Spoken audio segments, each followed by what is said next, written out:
Hello friends, आज हम mycoplasma के बारे में डिस्कस करेंगे। अगर हम इनके स्ट्रक्चर की बात करते हैं तो यह इनकी बाहरी लेयर जो सेल मेम्ब्रेन कहलाती है और इनमें जो छोटे छोटे पार्टिकल्स होते हैं वह मेटाबोलिटाइज कहलाते हैं और इनमें डीएनए डीऑक्सीराइबोज होता है जो 4% पाया जाता है और यह राइजोसोम के छोटे छोटे कण पार्टिकल्स के बने होते हैं और यह लाइपोप्रोटीन होती है। यह इनकी सेकंड लेयर कहलाती है और इनमें जो छोटे छोटे पार्टिकल्स होते हैं उन्हें सूटेबल प्रोटीन कहते हैं। अगर इनके हम क्लासिफिकेशन की बात करते हैं तो यह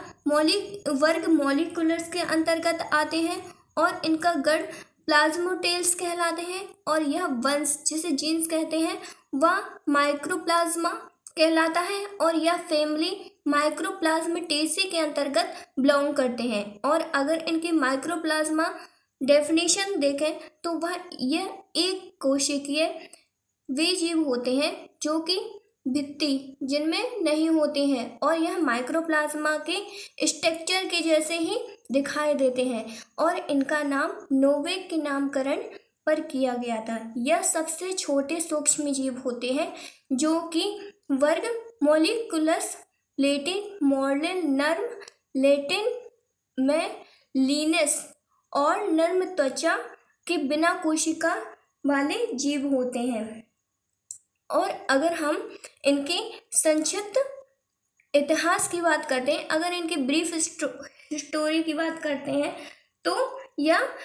नोवेक नामक माइक्रोप्लाज्मा को साइजोमाइसिटीज के वर्ग के अंतर्गत रखा गया और यह एडवर्ड ने माइक्रोप्लाज्मा को मॉलिक्यूलस के अंतर्गत रखा और इनके सर्वप्रथम खोज पाश्चर ने बोराइन के नाम से की थी जो कि मवेशियों में एक फुसफुस रोग के लिए 1719 में जर्मनी और स्विट्जरलैंड में आया हुआ था। यह निमोनिया जैसे इसके सिम्टम्स दिखाई देते हैं और इस रोग को नींबू के माइक्रोप्लाज्मा में जनित रोग बताया गया था और यह साइजोमाइसिटीज सिट्रे के संबंध में वियोजित किया गया था। माइक्रोप्लाज्मा के स्थान की प्राप्ति और अगर ये बात करें कि ये कहाँ कहाँ पाए जाते हैं तो यह माइक्रोप्लाज्मा वे पेस्टिसाइड होते हैं जो मृत्युपजीवी भी होते हैं जो शरीर सीवेज सिस्टम पौधे जानवरों कीड़े और हमारे सॉइल के ह्यूमस गर्म पानी और झरने में पाए जाते हैं। यह हमेशा उन स्थानों पर पाए जाते हैं जहाँ पर टेम्परेचर ज़्यादा होता है और यह हमारे प्लांट में रोग फ्लोएम के टिश्यू में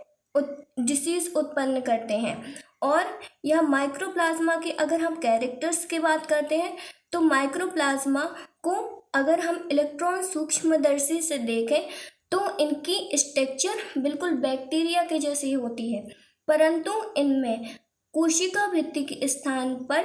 3 लेयर की प्लाज्मा मेम्ब्रेन पाई जाती है। माइक्रोप्लाज्मा अब तक के ज्ञात सबसे छोटे वे जीव होते हैं जो कि स्वतः ही इनमें ग्रोथ हो जाती है और यह स्वतः ही एक से दूसरे में यह जनन भी कर सकते हैं। और यह माइक्रोप्लाज्मा में जीवद्रव्य छोटे छोटे पार्टिकल्स के बने होते हैं जो कि जीवद्रव्य के पदार्थ 50 से 80% तक प्रोटीन के बने होते हैं। इनका आकार देखें तो यह वायरस से तो अलग होता है, परंतु इनका व्यास 0.05 से 0.02 नैनोमीटर होता है। और इनके पोषण की बात करें तो इनके न्यूट्रिशन के लिए इनमें एस्ट्रोल की आवश्यकता होती है जो कि ऊर्जा के स्रोत ग्लूकोज और आर्जिनिन का उपयोग किया जाता है। इसमें अगर उत्पन्न होने वाली बीमारी का उपचार हमेशा ही एंटीबायोटिक से किया जाता है या फिर इनके लिए पेनिसिलिन का यूज़ भी किया जाता है और इनमें यह अल्ट्रा फिल्टर के योग्य होते हैं। इसके लिए वे बैक्टीरिया प्रूफ फिल्टर से गुजारे जाते हैं जो कि इनका 4.5% DNA भी उपस्थित होता है। माइक्रोप्लाज्मा में न्यूमोनिया जो मनुष्य के श्वसन में तेज रोग उत्पन्न करता है, जिससे कि खांसी, बुखार, सिर में दर्द आदि के सिम्टम्स दिखाई